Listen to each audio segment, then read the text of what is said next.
Hi friends, எல்லோருக்கும் வணக்கம். எல்லோரும் எப்படி இருக்கீங்க? நல்லா இருக்கீங்களா? இன்றைக்கி நம்ம அடுத்த பகுதி தான் பார்க்க போகிறோம். அதுக்கு முன்னாடி நீங்கள் நம்ம சேனலை மறக்காமல் சப்ஸ்கிரைப் பண்ணிக்கோங்க. கீழே இருக்க பெல் பட்டனை கிளிக் பண்ணிக்கோங்க. அப்போ தான் நான் போடுற வீடியோஸ் எல்லாமே உங்களுக்கு உடனுக்குடன் நோட்டிஃபிகேஷன் வரும். வாங்க கதைக்குள்ளே போகலாம். நான் என்னோடய வீட்டில் உள்ள பிரச்சனைகள் எல்லாத்தையுமே அவங்கக்கிட்ட நான் ரொம்ப ஷேர் பண்ணேன். நான் ஏன்னா யாருக்கிட்டேயுமே எங்கள் வீட்டு விஷயங்களை என்னோட கூட வேலை பார்க்குறவங்களா இருக்கலாம், இல்லை என் கூட ரொம்ப ரிலேட்டிவ்ஸாக இருக்கிறவங்க கூட நான் ஷேர் பண்ண மாட்டேன். ஆனால் அவங்கக்கிட்ட அந்த விஷயங்களையெல்லாம் சொல்லணும்னு தோணுச்சு. அவங்கக்கிட்ட மனசு விட்டு பேசணும் அப்படிங்கிற மாதிரி எனக்கு இருந்துச்சு அப்படின்னு தான் சொல்லணும். நம்ம வாழ்க்கையில் நம்ம எவ்வளோ பேரை கடந்து வந்தாலும், ஆனால் நம்மளை சேர்ந்த நல்ல விஷயங்களையும் சரி, இல்லை நம்மளுக்கு இருக்க கஷ்டங்களையும் சரி, ஒரு சிலர்கிட்ட மட்டும்தான் நம்மளுக்கு ஷேர் பண்ணணும்னு தோணும். அவங்கள்ட்ட சொன்னால் கொஞ்சம் நம்மளுக்கு அந்த பிரச்சனை சரியாகுமோ என்னன்னு தெரியாது. ஆனால் அவங்கக்கிட்ட சொன்னால் ஓரளவு நம்மளுக்கு மனசு கொஞ்சம் நல்லா இருக்கும் அப்படின்னு ஃபீல் ஆகும். அது மாதிரி கண்டிப்பாக வாழ்க்கையில் எல்லாருக்குமே ஒவ்வொரு நிலைகளில் யாராச்சும் ஒருத்தவங்க அவங்களோட ஒரு சோகங்களையும் இல்லை அவங்களோட சந்தோஷங்களை ஷேர் பண்ணுறதுக்காக ஒரு பர்சன் கண்டிப்பாக இருப்பாங்க கூட. அந்த மாதிரி தான் எனக்கு அன்றைக்கி அவங்க தோணுச்சு. நான் இது வரைக்கும் என்னோட கஷ்டங்களை யார்கிட்டையுமே சொன்னதில்லை. நான் அவங்கக்கிட்ட சொல்லணும்னு தோணுச்சு. அவங்க சொன்ன சில ஆறுதல்கள் பரவாயில்ல, நம்மளுக்கு கண்டிப்பாக வாழ்க்கையில் இப்போ இருக்கிற பிரச்சனைகள்லாம் சரியாகும் அப்படிங்கிற மாதிரி தோணுச்சு. அதுக்கப்புறம் ரொம்ப நேரம் பேசிகிட்டு இருந்தோம். அதுக்கப்புறம் எங்கள் அம்மா ஃபோன் அடித்தாங்க. இது மாதிரி ஃபோன் பண்ணாங்க. உடனே நானும் சரின்ட்டு அவங்கக்கிட்ட பேசிக்கிட்டே நான் கிளம்புறேன் அப்படின்னு சொன்னேன். ஏன் அதுக்குள்ளே கிளம்புறீங்க? சாப்பிட்டு போகலாமே அப்படின்னாங்க. இல்லைங்க, வேணாம், எனக்கு ஒரு மாதிரி பசிக்கலை எனக்கு இப்போதைக்கு. நான் வந்ததே எனக்கு ரொம்ப சந்தோஷமாக இருக்குது அப்படின்னு சொல்லிட்டு அப்புறம் அங்கேருந்து கிளம்புனேன். நாளைக்கு எத்தனை மணிக்கு வேலைக்கு வரட்டும் அப்படின்னு சொல்லி கேட்டாங்க. உங்களுக்கு எப்போ கொஞ்சம் சௌகரியமாக இருக்கோ அப்போ வந்தால் போதும், ஏன்னா நீங்கள் உடம்ப பார்த்துக்குங்க அப்படிங்கிற மாதிரி சொன்னேன். அவங்களும் சரி அப்படின்னு சொல்லிட்டு இருந்தாங்க. மறுநாள் காலையில் நான் ஒரு 8 மணிக்கு கடைக்கு போனேன். அவங்க எனக்கு முன்னாடியே இங்கே வந்திருந்தாங்க. நான் கேட்டேன், நேற்று நீங்கள் இப்படி கேட்டீங்க, ஏன் இன்றைக்கி இவ்வளோ சீக்கிரம் வந்திருக்கீங்க அப்படின்னு கேட்டேன். இல்லை, என்னத்த இருந்தாலும் நான் இங்கே வேலை செய்ய வந்திருக்கிறேன்.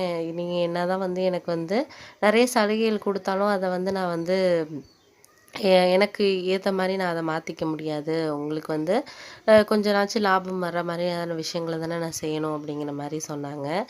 சரி, நீங்கள் வேலையை பாருங்கள், நான் ஒரு வேலையாக ஒருத்தரை பார்க்க போகிறது இருக்குது, நீங்கள் கடையை பார்த்துக்கங்க, நான் போயிட்டு வரேன் அப்படின்னு சொன்னேன்.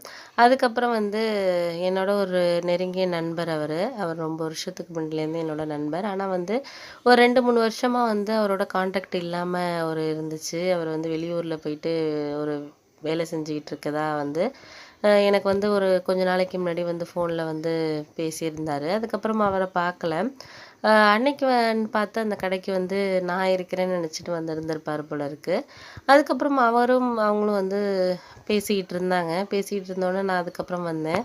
வந்ததுக்கப்புறம் என்னை பார்த்துட்டு, எப்படிடா இருக்கேன், நல்லா இருக்கிறேன், எவ்வளோ வருஷம் ஆச்சு உன்னை பார்த்து, நானும் வரணும்னு தான் நினச்சேன், ஆனால் சில வேலைகளால் என்னால் இந்த பக்கம் வர முடியலை.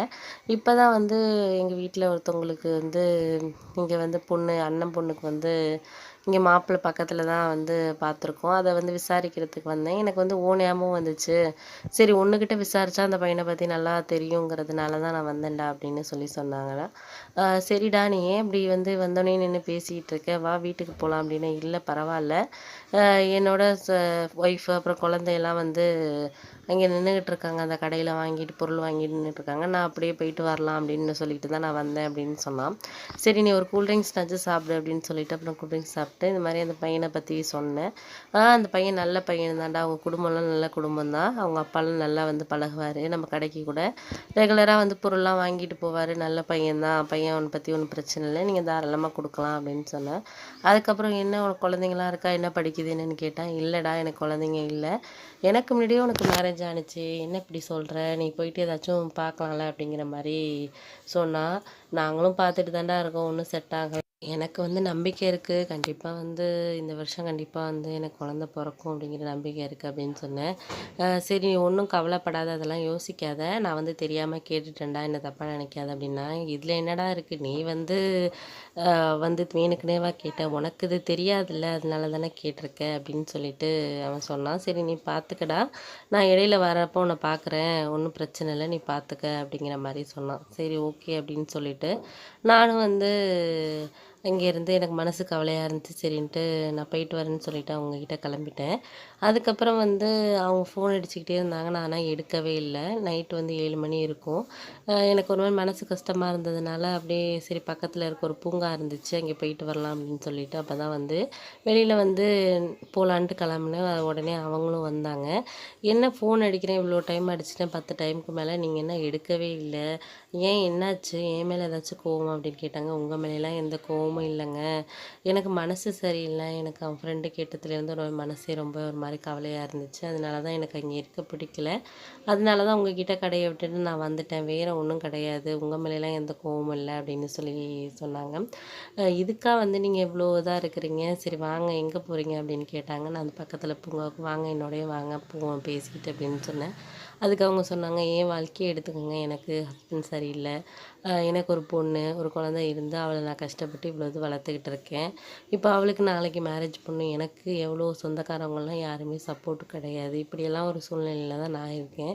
அத விட்டுட்டு இவ்வளோ ஒரு இதில இருந்தே நான் ஒரு பெண்ணா இருந்து இவ்வளோ இது சமாளிக்கிறேன். நீங்க வந்து இது ஒரு பிரச்சனையே கிடையாது. கண்டிப்பா வந்து நீங்க வந்து நல்லபடியா வந்து உங்களுக்கு குழந்தை இருக்கும். நீங்க நம்பிக்கையா வந்து இருந்தா மட்டும் தான் அது வந்து சாத்தியமாகும். அதனால நீங்க எத பத்தியும் நீங்க யோசிக்காதீங்க. எவ்வளோ வாழ்க்கையில பிரச்சனைகள் வந்தாலும், அத வந்து எப்படி சரி பண்றதுங்கிறத நீங்க கத்துக்கங்க. உடனே இந்த சின்ன விஷயத்துக்கெல்லாம் வந்து நீங்க வந்து மனசு உங்களுக்கு கவலைப்பட்டீங்கன்னா, இன்னும் வாழ்க்கையில எவ்வளோ பிரச்சனைகள பார்க்க வேண்டியது இருக்கு. அப்பல்லாம் என்ன பண்ண போறீங்க? அப்படின்னு சொல்லிட்டு எனக்கு ஆறுதல் சொன்னாங்க. அவங்க பேசினதுக்கப்புறம் எனக்கு கொஞ்சம் பரவாயில்லாத மாரி இருந்துச்சு. மனசு கொஞ்சம் பரவால்ல. சரி ஓகே. அவங்க இவ்வளவு சொன்னதுக்கப்புறம் நம்ம வந்து அதையும் நினச்சுக்கிட்டு இருந்தோம்னா, அவங்க சொன்னதுக்கு மரியாதை இல்ல அப்படின்னு சொல்லிட்டு நான் நின்னுகிட்டு இருந்தேன். அதுக்கப்புறம் என்ன நடந்துச்சுங்கிறத அடுத்த பகுதியில நான் உங்ககிட்ட சொல்றேன் ஃப்ரெண்ட்ஸ்.